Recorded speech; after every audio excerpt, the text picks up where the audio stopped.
সেদিন সারাদিন অনেক খাটাখাটনি গিয়েছিল শরীরের উপর দিয়ে। দোকানে নতুন মালপত্র উঠানো, ঘরের কাজ সব মিলিয়ে শরীর যেন আর চলছে না। সব কাজ শেষ করে যখনই বিছানায় গায়ে এলিয়ে দিতে যাব, ঠিক তখনই আমার স্বামী আমার উপরে হামলে পড়ে। তাকে আমি অনেকবার বোঝানোর চেষ্টা করলাম যে আজ আমার শরীরটা ভীষণ খারাপ। তার প্রতির উত্তরে আমার স্বামী বলল, রোজ রোজ তোর এই এক বাহানা শুনতে শুনতে আমি বিরক্ত হয়ে গেলাম। আমার শারীরিক চাহিদা পূরণ করাই তোর নৈতিক দায়িত্ব। এছাড়া তোর আছেটাই বাকি, না আছে রূপ, না আছে যৌবন, না তোর বাপ তোর জন্য কারি কারি ক্যাশ রেখে গেছে যে তোর প্রতি আমার মায়া মোহ জন্মাবে। তাছাড়া তুই কি জানিস, তোর পিছে টাকা ঢালতে ঢালতে আমি ফকির হয়ে গিয়েছি। চট করেই আমার মাথাটা গরম হয়ে গেল। প্রতিদিনই আমি এই কথাগুলো চোখ মুখ খিচে দাঁতে দাঁত চেপে শুনি, কিন্তু কথায় আছে না, মানুষের শরীর সবসময় এক যায় না। যখনই মানুষের শরীরে জ্বালা যন্ত্রণা হয় তখনই মানুষ না চাইতেও মুখ খুলেই ফেলে। আমিও যেন আর সইতে না পেরে বলেই ফেললাম, কি এমন টাকা খরচ করেছেন যে ফকির হয়ে গেলেন? সেও আর এক থাপ রাগ নিয়ে রক্তচক্ষু করে আমাকে বলল, একটা অপদার্থ বাপের অপদার্থ মেয়ে তুই তো একটা অপদার্থ, তোর মনে থাকবে কি করে? তারপরও স্মরণ করিয়ে দেই, আজ প্রায় 8 বছর ধরে যে তোর চিকিৎসা করে আসছি, সেটা কি তোর মনে আছে? থাইরয়েডের চিকিৎসা, আর একদিকে ক্যান্সার আর গাইনির চিকিৎসা, সেগুলো কি ভুলে গেছিস? এখন পর্যন্ত পারলি না একটা বাচ্চা জন্ম দিতে, আবার বড় বড় কথা বলিস। চিকিৎসা করতে তো কোনো দোষ নেই যদি কোনো আউটপুট থাকে। এই তুই বল, আছে তোর কোনো আউটপুট? তোর আর তোর বাপের আছে শুধু বড় বড় বুলি। আরে আমি যদি তোরে 10টা কথাও বলি, তারপরও তোর তো মাথা নিচু করে চুপ করে থাকা উচিত। লজ্জা করে না? তুই আবার আমার মুখে মুখে কথা বলিস। তোর বাপের তো কপাল ভালো, আমার মতো উচ্চ শিক্ষিত ছেলের সাথে বিয়ে দিতে পারছে। আমার সাথে বিয়ে না হলে তোর তো সারা জীবন কুমারী বসে থাকতে হইতো। তাছাড়া তোর মতো বাটুল শ্যামলা মেয়েকে কে বিয়ে করত? আমি বিয়ে না করলে শেষমেশ তোর কপালে একটা কানা খুড়া লুলা জুটত। তোর তো 7 কপালের ভাগ্য, আমার মতো এরকম সুদর্শন উচ্চশিক্ষিত একটা ছেলে পেয়েছিস। ডাক্তার বলেছে আমার কোনো সমস্যা নেই। তোর সমস্যা হওয়া সত্ত্বেও তোকে আমি আমার ঘরে রাখছি। আরে অন্য সমস্ত পুরুষ হলে তোর এত সমস্যা জেনে তোকে তো ঘাড় ধরে বাড়ি থেকে বের করে দিত। আমি কিন্তু তোর সাথে তা করিনি। তাছাড়া আমি তো ইচ্ছে করলে আরেকটা বিয়ে করে সন্তানের মুখ দেখতে পারতাম, তাও কিন্তু করিনি। কেন করিনি জানিস? তোকে দয়া আর করুণা করে রাখছি, কারণ তোর অপদার্থ বাপ মা আমার হাতে তুলে দিয়ে পরলোক গমন করে তোকে এতিম করে দিয়ে গিয়েছিল বলে। এর জন্য তোর তো সারা জীবন আমাকে শুকরিয়া করা উচিত। আমার মতো সুদর্শন শিক্ষিত ছেলে পেয়ে তো তোর ধন্য হয়ে যাওয়া উচিত। তাই তোর ইচ্ছা অনিচ্ছার কোনো মূল্য আমার কাছে নেই। আমার স্বামীর কথাগুলো পাথরের মূর্তির ন্যায় শুনতে শুনতে আমার চোখ দিয়ে অনর্গল জল গড়িয়ে পড়ছিল। আর চুপ করে না থাকতে পেরে সাহস করে বলেই ফেললাম, কে বলেছিল আপনাকে আমার মতো শ্যামলা বাটুল মেয়েকে বিয়ে করতে? আপনার পায়ে ধরেছিল কেউ? তাছাড়া আমি রোজগার করি না, মাথার ঘাম পায়ে ফেলে টাকা ইনকাম করি না? সেই টাকা আপনি নেন না? এমন তো না আপনি আমাকে পায়ের উপর পা তুলিয়ে বসিয়ে খাওয়াচ্ছেন, সুদে আসলে শোধ করে নিচ্ছেন শুধুমাত্র আমার বাবা গরিব বলে। প্রত্যেক মাসে যে একজন নারীর সাজ সরঞ্জাম লাগে তার কথা তো বাদই দিলাম, বছরে যে ভালো একটা কাপড় দিতে হয় কোনোদিন দিয়েছেন? দেননি তো, আবার বড় বড় কথা বলেন।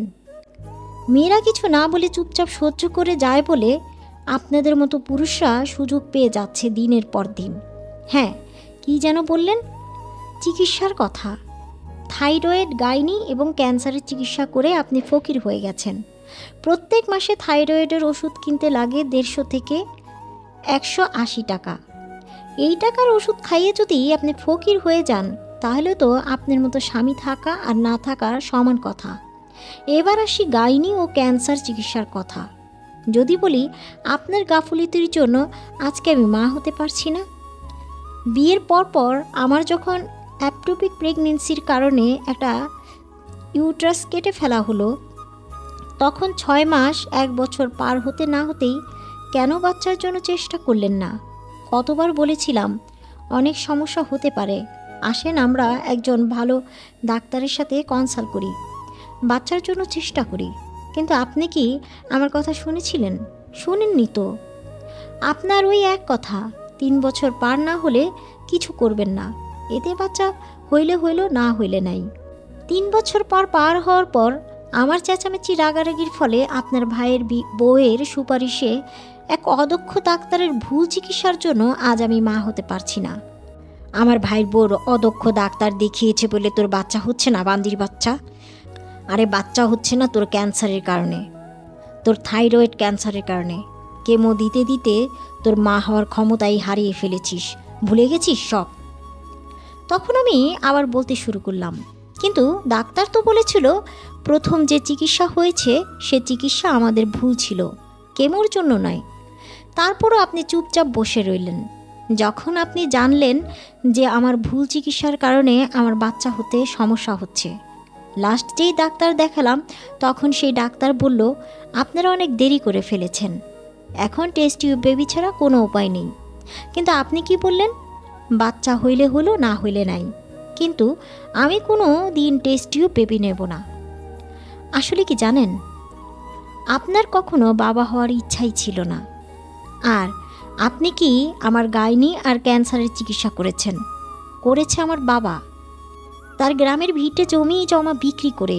আরে আপনার মতো সুদর্শন উচ্চশিক্ষিত ছেলেকে তো বিয়ের দিনই না করে দেওয়া উচিত ছিল, যে কিনা বিয়ের দিনই সদ্য বিয়ে করা স্ত্রীর গালে চর মেরেছিল। দোষ তার একটাই ছিল, পার্লারে সাজেনি বলে। কারণ আপনার আত্মীয় স্বজন বন্ধুদের সামনে বাড়িয়ে চড়িয়ে প্রদর্শন করতে পারবেন না বলে। সেদিন বিয়ে বাড়ির সকল আত্মীয় স্বজনের সামনে অকথ্য ভাষায় আমার বাবা মাকে অপমান করেছিলেন। খাবারের দোষ ধরেছিলেন বিয়েবাড়ির ডেকোরেশন সাদামাটা ছিল বলে। যখন লোকজন আপনাকে খারাপ বলতে শুরু করছে, আর একজন তো বলেই বসলো নতুন জামাই চিৎকার চেঁচামেচি করছে কেন, তখন আপনি খুব সুন্দর করে কারণ দাঁড় করে আমার বাবাকে ভরা মজলিসে সবার সামনে ছোট করলেন, এমনভাবে সকলের সামনে উপস্থাপন করলেন যাতে আমার বাবা অনেক বড় অপরাধ করে ফেলেছে আপনার সাথে তার মেয়ের বিয়ে দিয়ে। আপনি যখন বুঝলেন আপনার স্ট্যাটাসের সাথে আমাদের স্ট্যাটাস যায় না, তাহলে বিয়ে করলেন কেন? সব জেনে শুনে তো বিয়ে করতে এসেছিলেন আপনি এবং আপনার পরিবার। আপনাদের পায়ে ধরে তো কেউ আনেনি বিয়ে করতে। একবারও কি ভেবে দেখেছিলেন সে অসহায় বাবা মায়ের মনে কতটা কষ্ট লেগেছিল আপনার আচরণে? কম সময়ের মধ্যে বিয়ে ঠিক হয়, বিয়ের আয়োজন তেমন ভালো করে করতে পারেনি আমার বাবা, তবুও কোনো কমতি রাখিনি। কিন্তু কথায় আছে না, যারা দোষ ধরে তারা ভালোর ভিতর থেকেও দোষ ধরে। তার উপর মাও ভীষণ অসুস্থ ছিল। আমার একটা ভুল হয়েছিল কি জানেন? বিয়ে হয়েছে তাতে কি হয়েছে? বাবা মাকে ছেড়ে ওই দিন আপনার সাথে না আসতাম সেটাই ভালো হতো। কিন্তু কেন এসেছি জানেন? কারণ আমার বাবার সম্মানের কথা চিন্তা করে, ছোট ভাই বোনের কথা চিন্তা করে।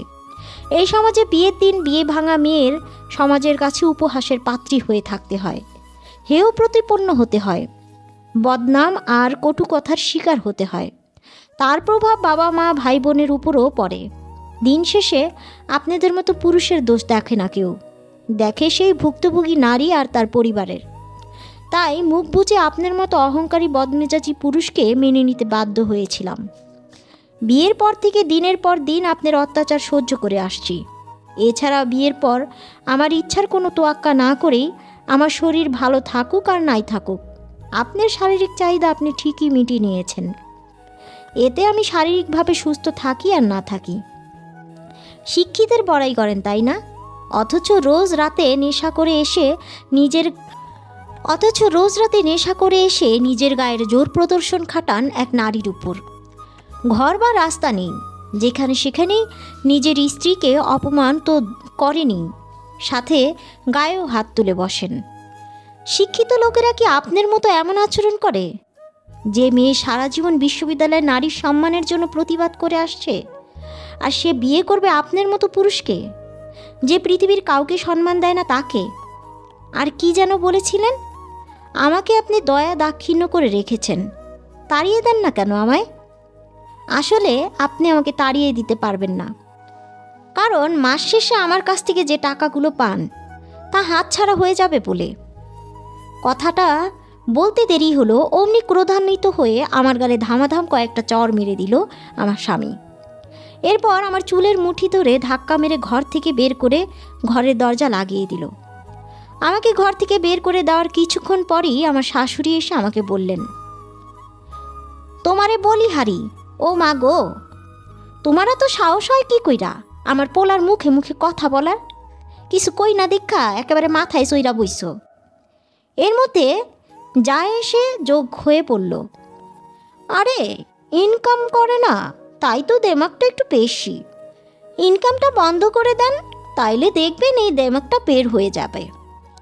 এরই মধ্যে আমার শাশুড়ি আবার বলে বসলেন, আজকে যে ওই কটা টাকা কামাইয়া এত দেমাগটা দেখায়, ব্যবসা শুরু করণের টাকা পাইল কই আমার পোলায় না দিলে? আমিও চুপ না থেকে পড়লাম, আমার ব্যবসার টাকা আপনার ছেলে দেয়নি, আমার ব্যবসার টাকা আমার বাবা মারা যাওয়ার আগে তার রিটায়ারমেন্টের টাকা আমার হাতে তুলে দিয়ে গিয়েছিলেন, সে টাকা হতেই আমি ব্যবসা শুরু করেছি। এই কথা বলার সাথে সাথেই আমার ননা শেষে আমার গালে চড় বসিয়ে বলল, ছোট লোকের বাচ্চা, আমার মায়ের মুখে মুখে কথা বলিস, এত বড় সাহস তোর কি করে হলো?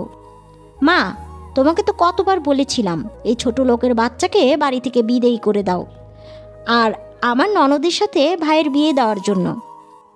এই ছোট লোকের বাচ্চার কলিজা দেখে বাঁচি না, বাচ্চা হয় না চরিত্রের সমস্যা, তার উপর আমরা করুণা করে ওকে রাখছি, কত বড় সাহস সবার সাথে মুখে মুখে কথা বলে। আমার একমাত্র ননাস, তার শ্বশুরবাড়ির সাথে কোনো বনিবনা হয় না বিধায় তার স্বামীসহ আমাদের বাড়িতেই অবস্থান করছেন। আমার বিয়ে হয়েছে প্রায় 8 বছর হলো, কিন্তু এ বাড়ির কেউ আমাকে ভালোবাসে না, একমাত্র আমার ননাসের স্বামী রিয়াজ আহমেদ ছাড়া। উনি আমাকে সবসময় ছোট বোনের মতোই স্নেহ করতেন। এটা নিয়েও আমাকে এ বাড়ির প্রত্যেকটা মানুষের কাছে দুশ্চরিত্রের অপবাদ নিয়েও মুখ বুজে সহ্য করে নিতে হয়েছিল। আমরা 3 বোন 2 ভাই ছিলাম, তার মধ্যে আমি উজ্জ্বল শ্যামলার মধ্যে মুখমণ্ডল ছিল আকর্ষণীয়। বাবা আমাকে এত সহজেই বিয়ে দিতে চায়নি, কারণ আমাদের 3 বোনের মধ্যে আমি দেখতে সুন্দর হওয়ার দরুন এলাকার কিছু ছেলেদের উৎপাতে বাধ্য হয়েছিল বিবাহযোগ্য বড় বোন রেখে আমাকে মাত্র 19 বছর বয়সে বিয়ে দেওয়ার জন্য। আমি তখন অনার্স প্রথম বর্ষের ছাত্রী। আমার স্বামীর বাড়ির লোকেরা আমার বড় বোনকে দেখতে এসে আমাকে পছন্দ করে বিয়ের প্রস্তাব দেয়। আমাকে যেহেতু এলাকার ছেলেরা বিরক্ত করত, তাই বাবা অনেক ভেবেচিন্তে বড় বোনকে রেখেই আমাকে বিয়ে দিয়ে দেন আমার চেয়ে প্রায় 14-15 বছর বয়সে বড় লোকের সাথে। এ বিয়েতে আমি রাজি ছিলাম না বিধায় বাবার উপর অভিমান করে বিয়ের কোনো সাজসজ্জাই বিয়ের দিন করিনি। অথচ বিয়ের এতগুলো বছর পেরিয়ে যাওয়ার পর আমার স্বামীর কাছে পাটুল আর শ্যামলা কথাটা শুনতে হলো। আমি লেখাপড়ায় ভীষণ ভালো ছিলাম, বিয়ের পর যাতে লেখাপড়া করতে আর না পারি তারই পায়তারা শুরু করে দিল আমার শ্বশুরবাড়ির লোক। অনেক সংঘর্ষ করার পর আমি অনার্স প্রথম বর্ষ পাশ করলাম ফার্স্ট ক্লাস নিয়ে। দ্বিতীয় বর্ষে তারা আর কোনো মতেই আমাকে ভর্তি করবে না। তারপর একদিন আমার স্বামী বলল, তোর যদি দ্বিতীয় বর্ষে ভর্তি হওয়ার এতই শখ থাকে তাহলে তোর বাপকে বল তোকে ভর্তি করে দেওয়ার জন্য, আমি পারবো না। আমার বিয়ের কিছুদিন পরই বাবা আরও আর্থিক সংকটে পড়ে গেলেন। আমার বিয়ের 1 বছর পর মায়ের মৃত্যু হয়। মায়ের মৃত্যুর শোকে ছাদে বসে কাঁদছিলাম। হঠাৎ আমার ননাসের স্বামী আমার মাথায় হাত বুলিয়ে বললেন, মা বাবা চিরকাল বেঁচে থাকে না, এভাবে ভেঙে না পড়ে শক্ত হও আর নিজের পায়ে দাঁড়ানোর চেষ্টা করো, এ বাড়ির মানুষ খুব খারাপ। কিছুক্ষণ পর ওনার পকেট থেকে কিছু টাকা বের করে আমার হাতে ধরিয়ে দিয়ে বললেন, আমি তোমার বড় ভাইয়ের মতো, টাকাটা নিতে মানা করো না প্লিজ। এই টাকা দিয়ে তুমি দ্বিতীয় বর্ষে ভর্তি হয়ে যাও। মাত্রই তোমার মা মারা গেছেন, এ সময় তোমার বাবার কাছ থেকে টাকা নেওয়ার কোনো প্রয়োজন নেই। এরই মধ্যে আমার ননাস ছাদে এসে হাজির হয়। এ নিয়ে বাড়িতে অনেক অশান্তি তো হলোই, সাথে আমার স্বামী আমাকে ধরে খুব মারল। আমার বা দুলাভাইয়ের কোনো কথাই শুনল না। মায়ের মৃত্যু আর বাড়ির ঝামেলার কিছুদিন পর বাধ্য হয়ে বাবাকে দ্বিতীয় বর্ষে ভর্তি হওয়ার কথা বললে বাবা অনেক কষ্টে টাকা সংগ্রহ করে আমাকে দ্বিতীয় বর্ষে ভর্তি করে দিলেন। আগে আমার বাবার আর্থিক অবস্থা এত খারাপ ছিল না। বাবা ছিলেন সরকারি অফিসের দ্বিতীয় শ্রেণীর সৎ ও নিষ্ঠাবান কর্মকর্তা। বাবার বেতন দিয়ে আমাদের 5 ভাই বোনের লেখাপড়ার খরচ ও সংসার চালানো বেশ হিমশিম খেতে হতো। যদি মা কিছু না করতেন, মায়ের ছিল একটা বুটিক্স শোরুম। মায়ের ব্যবসার টাকা আর বাবার বেতন দিয়ে খুব আর্থিক সচ্ছলভাবে আমাদের দিনগুলো কাটছিল। কিন্তু বড় ভাইকে ডাক্তারি পড়াতে বাবা বাড়ি বন্ধক রেখে ভাইকে বিদেশে পাঠায়। কথা ছিল বড় ভাই ডাক্তারি পাশ করে বাবার বন্ধকি বাড়ি ছাড়িয়ে নেবে, কিন্তু বিদেশে গিয়ে সেই দেশের এক মেয়েকে বিয়ে করে আর আমাদের খোঁজ নেননি। এর মধ্যে ভাই বিয়ে করে কিছুদিন পর যখন আমাদের জানানো হয়, তখন মা এই কথাটা সহ্য করতে না পেরে ব্রেন স্ট্রোক করে প্যারালাইজড হয়ে যায়। আমাদের হাসি খুশি পরিবারে নেমে এলো কালো অন্ধকার। বাবা উপায়ন্তর না পেয়ে মায়ের বুটিক্স শোরুমটি বিক্রি করে বাড়ির বন্ধকি ছাড়িয়ে নেন, আর মায়ের চিকিৎসা আর কিছু টাকা আমাদের 3 বোনের বিয়ের জন্য সংগ্রহ করে রেখেছিলেন। এরপর বাবার বেতন দিয়ে আমাদের লেখাপড়ার খরচ চালাতে কষ্ট হয়ে যেত। তবুও বাবা আমাদের 3 বোনের বিয়ের জন্য জমানো টাকা কিছুতেই খরচ করেননি। আমার শ্বশুরবাড়ির লোকেরা সব সময় আমার বাবাকে ছোট করতেন, কখনই সম্মান করতেন না। আর আমার স্বামীকে যখনই আমাদের বাড়িতে দাওয়াত করার জন্য বাবা আসতো, তখনই আমার স্বামী বলতো আমার বাবার দাওয়াত করা ধরন ভালো হয়নি। কোনো কারণে যদি আমাদের বাড়িতে বেড়াতে আসতো আর তার জন্য যদি ভালো ভালো রান্না করা হতো, তাহলে সে বলতো তার আদর আপ্যায়ন যথাযথভাবে হয়নি। বিশেষ দিনগুলোতে কোনো জামা কাপড় উপহার দিলে বলতো সে কোনো ব্র্যান্ডের জামা কাপড় ছাড়া পরে না। আমার বিয়ের 1 বছর পর আমার বড় বোনের বিয়ে ঠিক হয়। বিয়ের এঙ্গেজমেন্টের দাওয়াত দেওয়ার জন্য আমার মা আমার স্বামীকে কল করলে আমার স্বামী বলেন, আমার স্ট্যাটাস আর আপনাদের স্ট্যাটাসের সাথে মেলে না। আপনারা তো ঠিকমতো জামাই আদর করতে জানেন না, জামাইকে কিভাবে আপ্যায়ন করতে হয় সেটাই তো জানেন না। আর আমার শ্বশুরকে তো আমি কোনো মানুষের পর্যায়ে ধরি না। আমার মায়ের সাথে আমার স্বামীর কথোপকথনের 1 ঘন্টা পর আমার ছোট বোন আমাকে কল দিয়ে বলে, তোর স্বামী এভাবে মায়ের সাথে খারাপ ব্যবহার না করলেও পারত। কথাটা শোনা মাত্রই আমি আমার স্বামীকে বললাম, কেন আমার মায়ের সাথে এরকম আচরণ করলেন? এ কথার উত্তরে সে আমাকে বলল, তোর অপদার্থ ছোটলোক বাপমাকে এর চেয়ে আর বেশি বলা উচিত ছিল।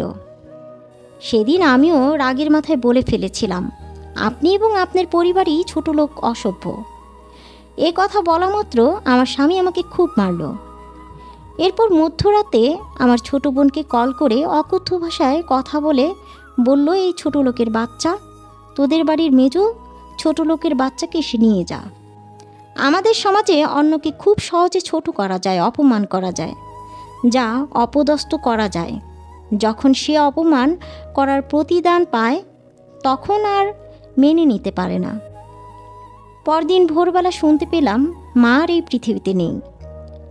আমার বিয়ের 3 বছর পর বাবা জানতে পেল আমার ক্যান্সার ধরা পড়েছে। আমার স্বামী আমার বাবাকে কল দিয়ে বলল, আপনার বলদপপর অপদার্থ মেয়ের ক্যান্সার ধরা পড়েছে, তার চিকিৎসা কে করবে? আমার থেকে আশা করলে সেই চিন্তায় ঘুম নষ্ট না করলেও চলবে। আমার ক্যান্সারের খবর পেয়ে 2 ফোঁটা চোখের জল ফেলে বাবা তার বাপের ভিটে মাটি বেচে দেয় আমার চিকিৎসা করার জন্য। আমার বাবা তার বাপের ভিটে মাটি বেচার খবর আমার স্বামীর কানে যাওয়া মাত্র আমার স্বামী অসুস্থতার মধ্যে শুরু করে দেয় আমার উপরে শারীরিক ও মানসিক অত্যাচার, যাতে আমার চিকিৎসার খরচ তার হাতে দেওয়া হয়। আমি বাবাকে কল করে মানা করে দিলাম, টাকা যাতে কিছুতেই তার হাতে না দেওয়া হয়। বাচ্চা না হওয়া আর ক্যান্সারের কারণে শ্বশুরবাড়ির মানুষ আমার জীবন দুর্বিষহ করে তুলল। এই চিকিৎসা চলল টানা 5 বছর। একবার ভালো হয়, আবার হয়। আমি সুস্থ হতে বাবা অসুস্থ হয়ে পড়লেন। বোনদেরও বিয়ে হয়ে গেল। ছোট ভাই এক মেয়েকে বিয়ে করে কোথায় যেন উধাও হয়ে গেল। আমি কোনো উপায়ন্তর না পেয়ে জোর করে কাউকে না বলে বাবাকে বিয়ে করিয়ে দিলাম। বাবার বিয়ের খবর পেয়ে আমার স্বামী রোজই আমার সাথে দুর্ব্যবহার করতে শুরু করে দিল। একদিন জানতে পেলাম বাবা হাসপাতালে ভর্তি। বাবা আমার হাত ধরে চোখের জল ছেড়ে দিয়ে বলল, মারা যাওয়ার আগে তোকে একবার সুখে দেখে যেতে পারলে শান্তি পেতাম। বাবার কথা শুনে আমার বুকের ভেতরটা মোচড় দিয়ে উঠল। আমি বাবাকে বললাম, কি বলছো এসব বাবা? বাবা বলল, ঠিকই বলছি। আমার হাত ধরে বাবা বলল, তোর এই মাকে দেখে রাখিস। আর আমার হাতে একটা চেক ধরিয়ে আর দলিল ধরিয়ে দিয়ে বলল, আমার রিটায়ারমেন্টের টাকা তোদের 3 বোনকে সমান ভাগে ভাগ করে দিয়েছি। তোর চিকিৎসা আর আমার চিকিৎসার জন্য অনেক টাকার প্রয়োজন ছিল, তাই তোদের না জানিয়ে ঢাকার বাড়িটাও বিক্রি করে একটা ফ্ল্যাট রেখে দিয়েছিলাম তোর জন্য, কারণ তোর জীবনে কোনো সুখ দেখে যেতে পারিনি। তাই কখন মরে যাই বলা তো যায় না। আমি বললাম, বাবা চুপ করো তো। বাবা বললেন, এই যে 15 লাখ টাকা আছে, তোর স্বামীকে কিছুতেই বলবি না। এই টাকা দিয়ে তুই একটা ব্যবসা শুরু করিস। যদি কোনো দিন তোর সামর্থ্য হয় তাহলে একটা বৃদ্ধাশ্রম করিস। তোর মায়ের স্বপ্ন ছিল। আমি বাবাকে বললাম, বাবা তুমি বাড়ি কেন বিক্রি করলে? তুমি না তোমার বাপের ভিটে বিক্রি করে আমার চিকিৎসা করেছিলে? বাবা বলল, ওই টাকাতেও তোর চিকিৎসা করতে পারছিলাম না। এছাড়া তোর বোনদের বিয়ের খরচ, আবার তোর ছোট ভাই আলমারির লকার ভেঙে 3 লক্ষ টাকা নিয়ে কই যে উধাও হয়েছে কে জানে। ওই সময় উপায়ন্তর না পেয়ে বাড়ি বিক্রি করতে হয়েছিল। আমি চেক আর ফ্ল্যাটের দলিল ব্যাংকের লকারে রেখে যেই বাসায় এলাম, খবর পেলাম বাবা মারা গেছেন। এখন আমি পুরোপুরি এতিম। বাবা মারা যাওয়ার 6 মাস পর আমার স্বামী বিদেশে পাড়ি জমালো। এরপর একদিন আমাকে কল দিয়ে বলল, তোকে তিলে তিলে মারব, এই দেশে আর একটা বিয়ে করব, তবু তোকে ডিভোর্স দেব না। আমি এই কথাগুলো আমার শ্বশুরবাড়ির লোকজনকে বললাম। তখন আমার শ্বশুরবাড়ির লোক বলল, ঠিকই তো বলছে, তোমার মতো বাজা ছেলে মেয়ের সাথে ঘর করবে কোন দুঃখে। আমি 15 লক্ষ টাকার মধ্যে 2 লক্ষ টাকা দিয়ে অনলাইন বিজনেস শুরু করলাম। যেহেতু অনলাইন বিজনেস, বাড়িতে বসেই কাজটা করতাম। আমার সব কিছু রেখে আমার শ্বশুরবাড়ির লোক শূন্য হাতে তাদের ঘর থেকে ধাক্কা মেরে আমাকে বের করে দিল। এসব কথা বলছিলাম আর অঝোর ধারায় কাঁদছিলাম। আমার হাত ধরে সামনে বসে থাকা লোকটি আমায় বলল, অনন্যা, এভাবে কেঁদো না। যার কেউ নেই তার আল্লাহ আছে। তুমি রাজি থাকলে আমার পথ চলার সাথী বানাতে চাই তোমাকে। আমি তাকে বললাম, তার আগে তোমাকে কিছু দেখাতে চাই। অনন্যার হাতে মোবাইলের স্ক্রিনে থাকা ছবিগুলো দেখে রিফাত প্রশ্ন করল, এই ছবিগুলো কার? ছবিগুলো দেখে হতবাক হয়ে রিফাত প্রশ্ন করল, এটা কার ছবি? অনন্যা বলল, এগুলো আমার ছবি। মোবাইলের স্ক্রিনের ছবিগুলো দেখে হতবাক হয়ে রিফাত প্রশ্ন করল, মজা করছো আমার সাথে? এটা কেমনে সম্ভব? ছবির মানুষ আর তোমার মধ্যে তো কোনো মিলই নেই। অনন্যা বলল, অসম্ভব হলেও এটা সম্ভব। আমার ফেসটা আমার বড় বোনের। মানে? সব খুলে বলো তো দেখি। আমার বিয়ের 2 মাসের মাথায় আমি ভার্সিটিতে যাওয়া শুরু করি। আমার এলাকার যে বখাটে ছেলেগুলো আমাকে উত্ত্যক্ত করত, সেই ছেলেগুলো আমার বিয়ের খবর পেয়ে আমার ভার্সিটির সামনে হাজির হয়। আর ছেলেগুলোর দলনেতা আমার সামনে এগিয়ে এসে আমাকে বলল, আমার ভয়ে বিয়ে করে ফেললি? কোনো সমস্যা নেই, তোর ওই বইরা বরকে ডিভোর্স দিয়ে আমার কাছে চলে আয়। আমি তোকে আদর ভালোবাসা দিয়ে সুখে রাখব। আমি ছেলেটার কথায় রাগ সংবরণ করতে না পেরে বলে ফেললাম, তোকে বিয়ে করবে আমার জুতা, কিন্তু আমি না। ছেলেটার সাথে কথা কাটাকাটির এক পর্যায়ে আমার ভার্সিটির একদল ছেলে মেয়ে সামনে এগিয়ে আসতেই ছেলেগুলো ভয়ে পালিয়ে যায়। আর যাওয়ার সময় আমাকে হুমকি দিয়ে যায়, তোর এই রূপ কিভাবে ধরে রাখিস আমিও দেখে নিব। এরপর দেখতে দেখতে আমার প্রথম বর্ষ পরীক্ষা শেষ হয়ে যায়। দ্বিতীয় বর্ষের পরীক্ষাও প্রায় শেষের দিকে। এর মধ্যে ছেলেগুলো আর বিরক্ত করেনি। বেশ কয়েকবার বিরক্ত করেছিল। প্রতিবারের মতোই ভার্সিটির ছেলে মেয়েদের ভয়ে কিছু করার সাহস করতে পারেনি। এরপর অনেক দিন চুপ ছিল। ছেলেগুলোর যন্ত্রণায় ভার্সিটির কিছু ছেলে মেয়ে প্রায় প্রতিদিনই আমাকে আমার বাসা পর্যন্ত পৌঁছে দিত। ওরা ভেবেছিল আমাকে আর বিরক্ত করবে না।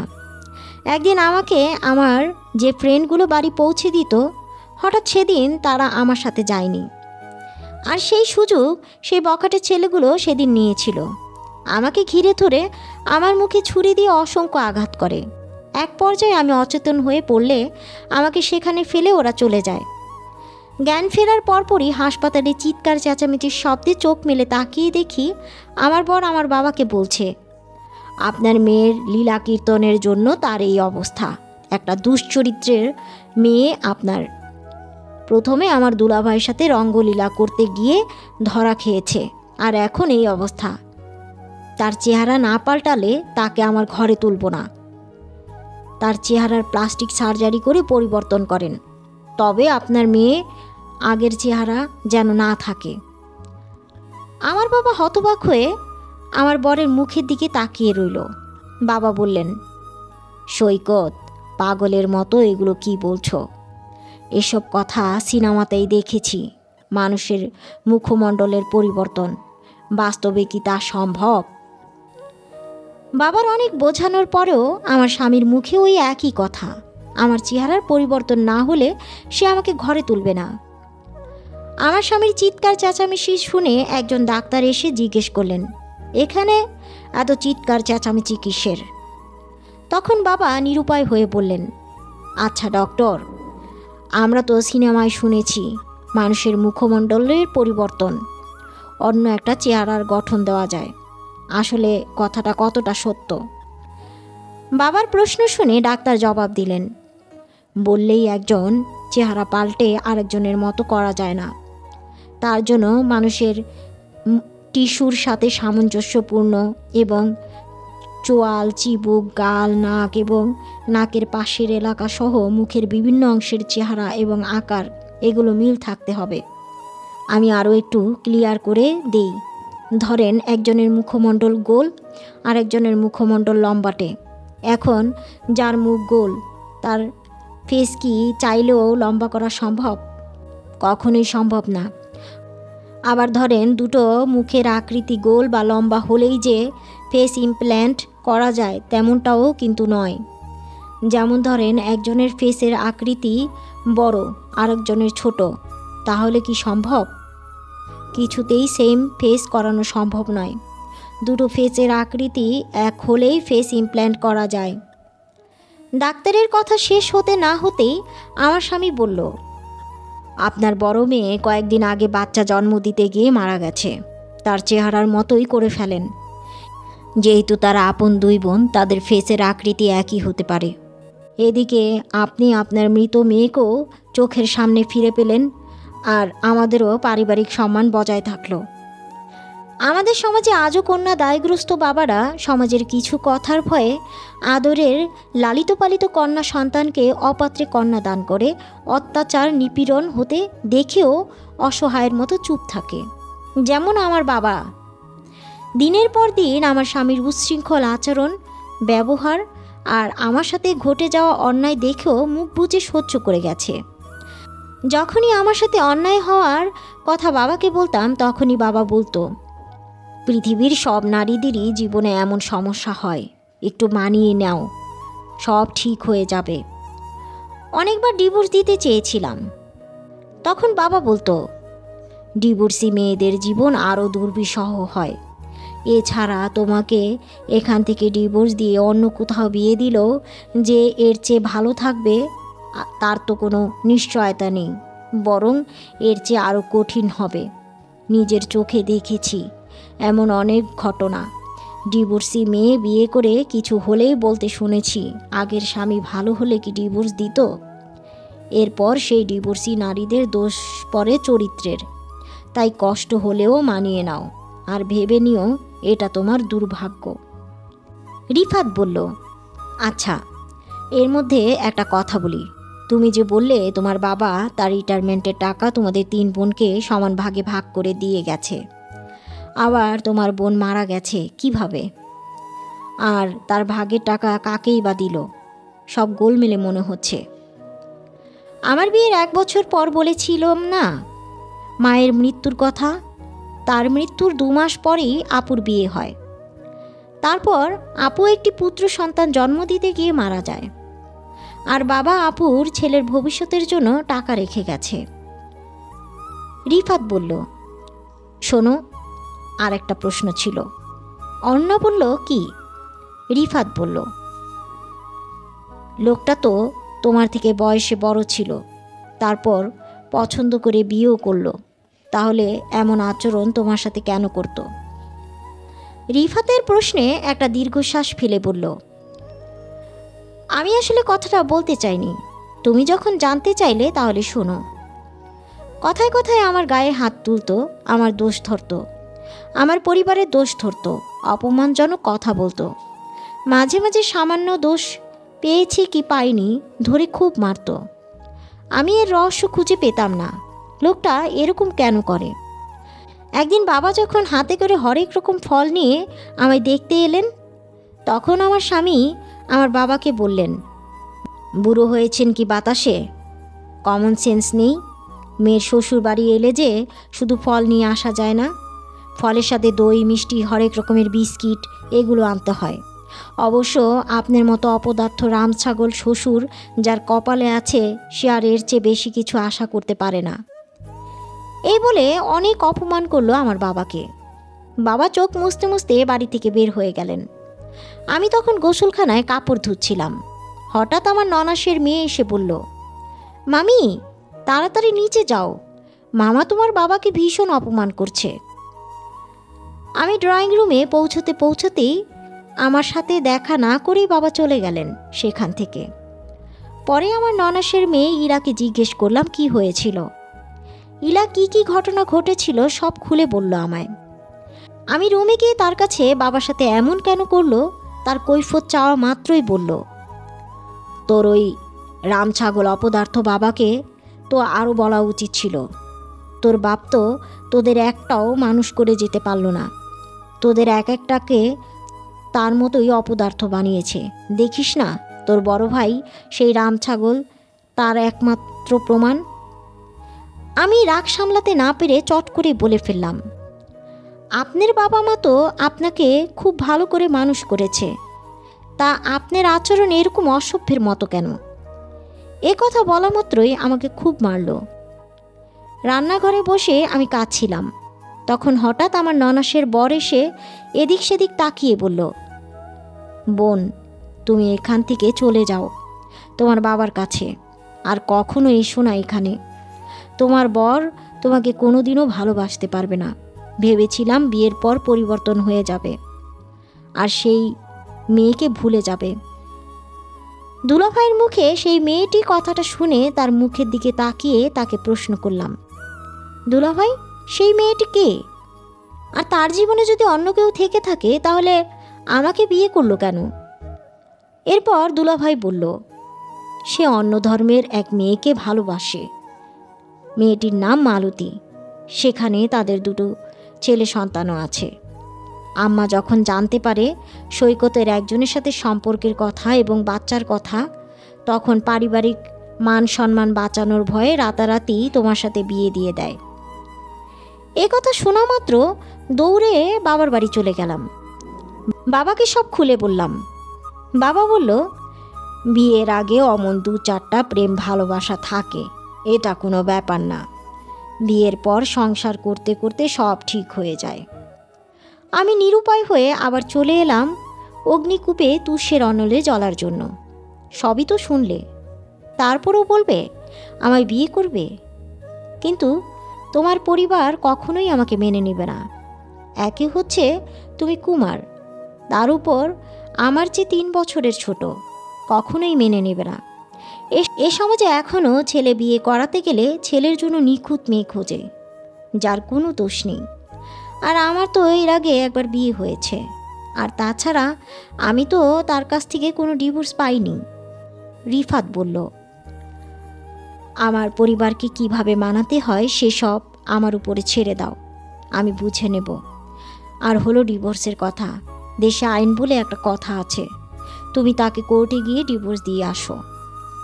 আমি যখন মানসিকভাবে ভেঙে পড়েছিলাম তখন আমার ছোট বোন জুই বলল, আপু তুই তো ভালো কত্থক ডান্স পারিস, এভাবে ঘরে বসে না থেকে বিভিন্ন প্রোগ্রাম কর। বোনের কথা মতো বিভিন্ন জায়গায় নাচের প্রোগ্রাম করতে গিয়ে রিফাতের সাথে পরিচয়। রিফাত ছিল একজন প্রফেশনাল ফটোগ্রাফার। মাঝে মাঝে আমার সাথে কথা বলতে চাইতো, আর আমি তাকে এড়িয়ে চলতাম।